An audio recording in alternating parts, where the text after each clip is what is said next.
नमस्कार दोस्तों, आप सभी को अक्षय तृतीया की बहुत बहुत शुभकामनाएं मेरी ओर से। मैं एडवोकेट पिंकी राजगुरु। अभी बात करते हैं मुद्दे की।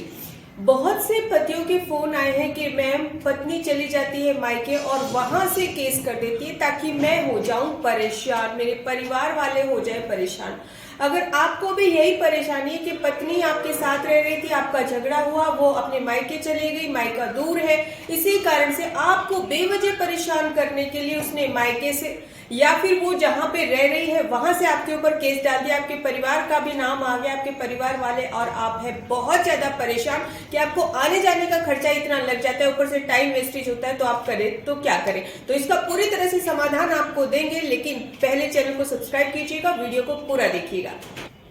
तो अधिकतर पतियों का जो सवाल आया है वो ये है कि जुडिक्शन के आधार पर क्या हम केस को खारिज करवा सकते हैं, क्योंकि पत्नी ने जो भी घटनाएं लिखवाई हैं वो ससुराल की लिखवाई है, मायके में कोई भी घटना घटित नहीं हुई है, तो हम करें तो क्या करें। तो लीजिए, आपके सवाल का जवाब हम दे सकते हैं कि अगर पत्नी सिर्फ जुडिक्शन के आधार पर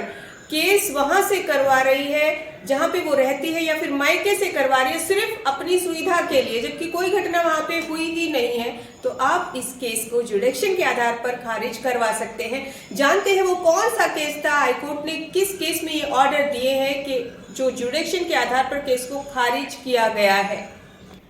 इस केस में भी कुछ ऐसा ही होता है, पति पत्नी में डिस्प्यूट होता है, पत्नी मायके चली जाती है और मायके जाकर वो केस कर देती है पति के ऊपर, पति के घर वालों के ऊपर, बूढ़े बुजुर्ग जितने भी थे उनके ऊपर केस डाल देती है 498A का।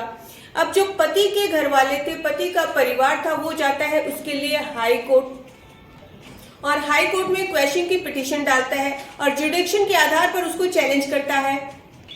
और हाई कोर्ट में वो इसी केस को जुडिक्शन के बेस पर चैलेंज करते हैं और कहते हैं कि जो ये घटना लिखवाई है पत्नी ने, वो सारी घटनाएं ससुराल में हुई है या फिर वो अपने पति के साथ जब घूमने गई थी तो वहां पर हुई है, मायके में कोई घटना हुई ही नहीं है। तो ये केस जो है जुडिक्शन के आधार पर मायके में चलना ही नहीं चाहिए और इसको क्वेश्चन कर देना चाहिए, यानी कि इसको क्वेश्चन कर देना चाहिए।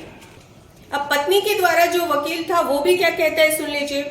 वो कहता है कि जो ये 498A का जो ऑफेंस है वो कंटिन्यू ऑफेंस में आता है, इसमें लगातार घटनाएं घटित होती रहती है, ऑफेंस घटित होते रहते हैं, तो इसी कारण से ये जो केस है यहाँ पर भी मायके में भी चल सकता है।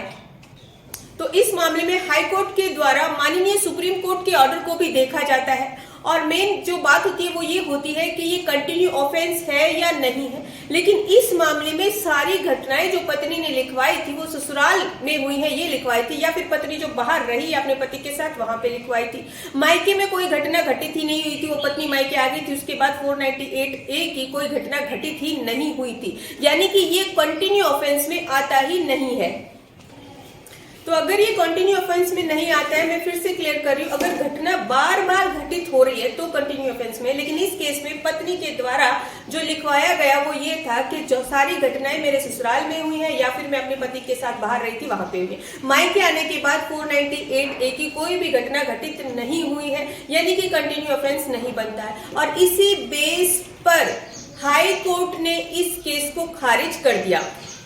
तो आपको ये बात समझ में आ गई होगी कि अगर आपकी पत्नी मायके जाकर 498A का केस आप पर कर देती है, जबकि 498A की घटना कोई भी मायके में घटित हुई ही नहीं है, तो आप भी इस जजमेंट का फायदा उठा सकते हैं, आप भी उसको जुडिक्शन के आधार पर क्वेश्चन करवा सकते हैं, यानी कि केस को खारिज करवा सकते हैं। आपकी सुविधा के लिए डिस्क्रिप्शन में केस दे दिया गया है, आप उसको देख सकते हैं और इस केस का पूरा फायदा उठा सकते हैं। लेकिन फिर भी अगर आपकी क्वारी है तो आप व्हाट्सएप नंबर पर अपॉइंटमेंट लेकर हमसे बात कर सकते हैं। आपका सहयोग हमारे लिए बहुत जरूरी है। धन्यवाद।